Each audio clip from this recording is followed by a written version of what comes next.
Hello, so just like I said in my last video, I was saying that the easiest way for you to travel out of Nigeria to the UK is using the student route.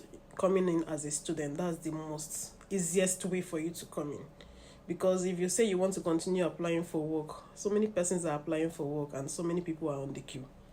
But if you are coming in as a student, there is high chances, there are so many schools you can apply for and they will gladly take you. You are not even writing exam. You don't need an exam for it.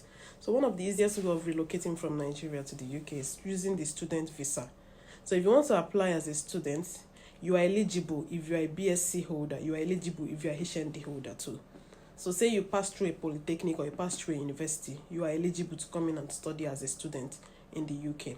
So the only thing is, if you're coming in as a HND holder, you would just come and do your postgraduate studies. And if you're coming in as a BSc holder, you can come in and do your MSc. So it doesn't matter whether you have third class, whether you have second class lower, second class upper, whatever grade you have, it doesn't matter, as long as you have your certificate at hand. So as a HND holder, if you're coming in to do your postgraduate studies, after which you can then apply again and do your MSc. So in this video, I'm just going to list out the requirement, the things you should know, what you are going to use and how you are going to just go about it if you are interested, if you want to. So say you want to come in and do your postgraduate studies here or your MSc studies here. The first requirement is for you to save up money. You will need to save up money. The money I'm telling you is not just small money, but at least you will have to start from somewhere.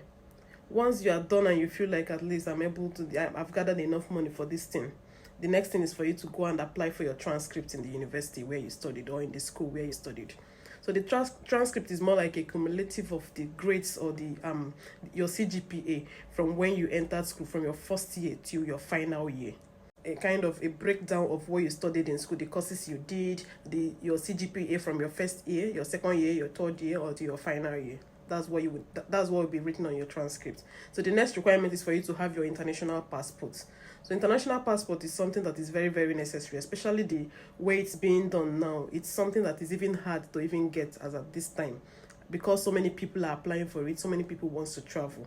So I would also advise that as much as you want to travel, international passport is even one of the things you should have. When I did my own, I applied for my passport in January of 2021. You would not believe that when I got it was in February of 2022.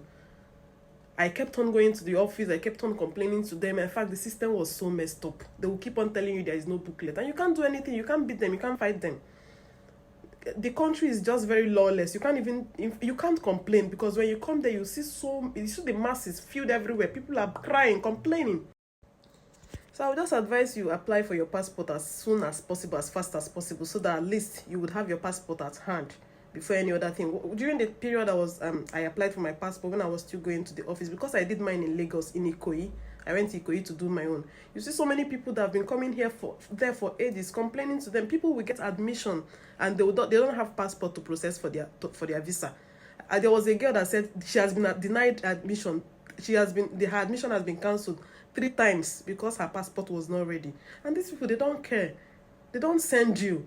So all I would just ask you to do is just to prepare yourself as fast and as soon as possible, so that when you even get the admission, you will not have any delay on the way.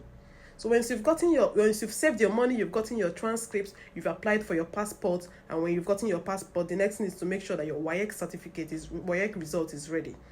So most of the schools over here, they accept WAEC results. It's just few of them that accept SNAC. Once you've gotten these things I've listed, then you have to sit down and arrange your CV.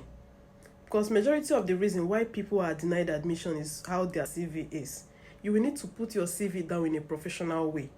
Your CV should be in a way that at least when somebody is reading it, the person is reading sense into it. There should be no gap in between your CV. Say, for example, you graduated 2011 and you didn't get admission until 2014. The school you are coming to, Oyibo people would want to know the reason or what you have been doing since 2011 you graduated till 2014 when you started when you got admission. So if, for example, that when you graduated from school that you applied and you did something like computer training, that you did something like sales and marketing, you did whatever thing at all you did, please include it on your CV that these are the things that kept you busy throughout your stay for you to raise money before you got an admission in school. Again, you would have to make sure that your statement of purpose is in order. you arrange it in a what is statement of purpose to start with? Statement of purpose is more like what you are coming into the UK to do, reason why you are coming to the UK, reason why you've chosen UK as a place you want to study, and reason why you want to study because you are applying.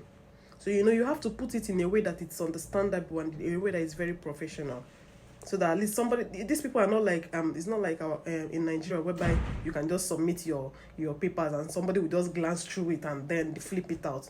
They will sit down and read whatever thing you've written down, as in fact they will read every single word you've dropped there. So that's why you have to make it to look very professional. Then you also have to make sure that in your CV you include a reference. A reference can be your academic advisor in school, your HOD in school, could be somebody you've worked with that has a professional email address. And you yourself, you would also make sure that at least you also include your email address there, so that when the school wants to get back to you, they will always refer to your email and write you an email. And please make sure that the email address you want to drop is a professional one. It's not the one like, for example, my name is Vera. I will now come and answer verababy@gmail.com. Or when I used to answer ogedeskybabe@gmail.com. No. Say, for example, if your name is Okeke Shioma, you will write shomaokeke@gmail.com.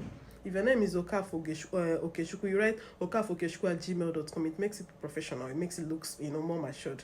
So that at least whenever they want to get back to you, they will be able to do that as soon and as easy as possible. Then when you've arranged your CV and it's in order, you will then start looking for, the school you want to apply. First of all, you have to bear in mind, which part of UK do I want to come? I believe that if you want to come to UK to study, you must have researched and understand what UK is all about, or where you want to study in the UK. There are about 4 countries that makes up UK. The first one is England, second one is Wales, the third one is Northern Ireland, and the other one is Scotland. So if you want to go to Scotland to study, you now start applying for the school within Scotland. If it's in Wales, you start applying for schools within Wales. If it's in England, you start applying for schools within England. If it's in Northern Ireland, you start applying for schools within Northern Ireland. It depends on what you want. And I will advise you, if you want to come, Scotland is a very nice, is a place where you can be able to cope as a student, and you can be able to get yourself something doing also, and be able to combine it with your work. If you say you want to come to England, somewhere like London is very expensive, but every other part of England is also manageable. People are coming in and they're coping. So it just depends on what you want. You've gotten all of these things. When you've written them, gotten all of these things, you just have to apply for the school where you want. If it's in England, whatever place at all, just apply. You will definitely get admission. Apply for as many schools as possible. There is no way you would not get.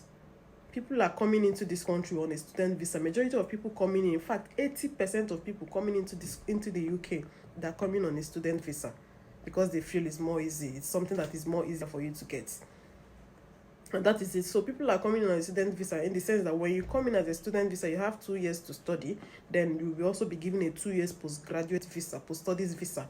2 years post-studies visa. So when you are done with your studies here, you can be able to apply for your post-studies visa and also have additional 2 years. Then if you are lucky, you'll be able to, get work in a place that will be able to sponsor your visa for at least for the next 1 year before you can get your indefinite leave to remain. And that is it for you. I wish you the best of luck. So please, if this video is informative for you, please like the video for me. Share the video so that other people will benefit from the information too. And please comment on the video. Thank you and have the best of the day. Thank you.